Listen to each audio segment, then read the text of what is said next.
I was born and raised here in Shelltown, which is southeast San Diego. We went to private school to St. Jude's Academy I went there for 8 years. Our life was surrounded by school, church, and home.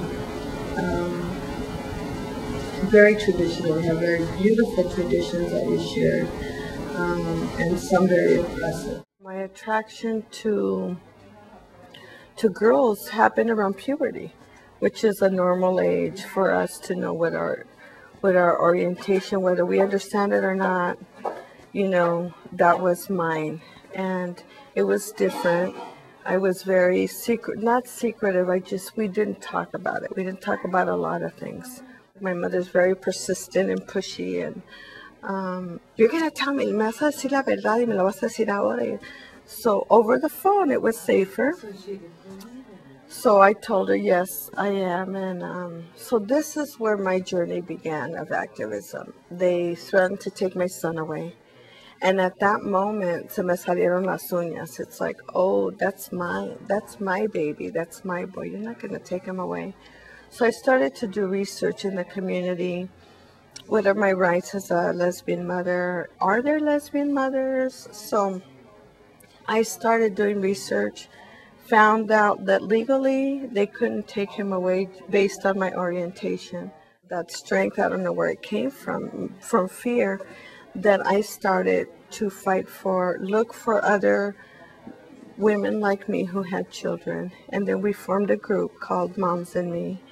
And we all had boys. So it was hard, and we used to talk to our kids about what it was like for them, what can we do to help them transition. And then we started to invite men into the group. So it became Moms and Me and Dads Too. I started doing work with the city schools. I was on the superintendent committee on LGBT issues, so we did trainings for all the city schools, the teachers, administration. So my activism just started growing from there.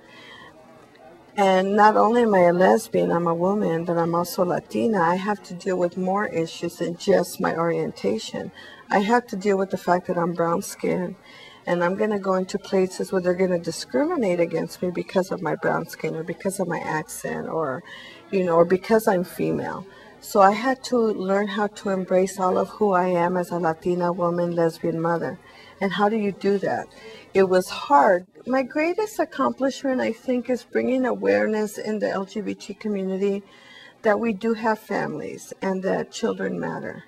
And that even though at the time, 18 years ago, there wasn't a lot of children in the LGBT community, I would like to think that I am partially responsible for the gay baby boom in San Diego. When I say that, literally, I had to go to board meetings and hear them argue about why we shouldn't have kids at the festival.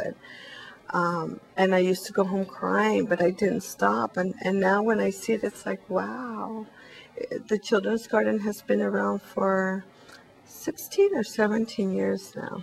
My recent accomplishment is writing curriculum for HIV positive heterosexual women in Spanish. One thing that I've been trying to mobilize for a while, that I'm doing it on a national level right now, we are having Black and Brown summits all over the country in different cities, and it's to mobilize. Because even though we do have a fight in the LGBT community, as people of color, we have other fights of classism, racism, immigration issues that we can't ignore. But it's easy for the larger LGBT movement to ignore because that's not their issues. And that's one of the things that I have a really strong passion. I don't like to be so much in the forefront, because behind the scenes is where we need to push, and we need to really start mobilizing people and saying, you matter, your voice matters, your need matters, let's do it.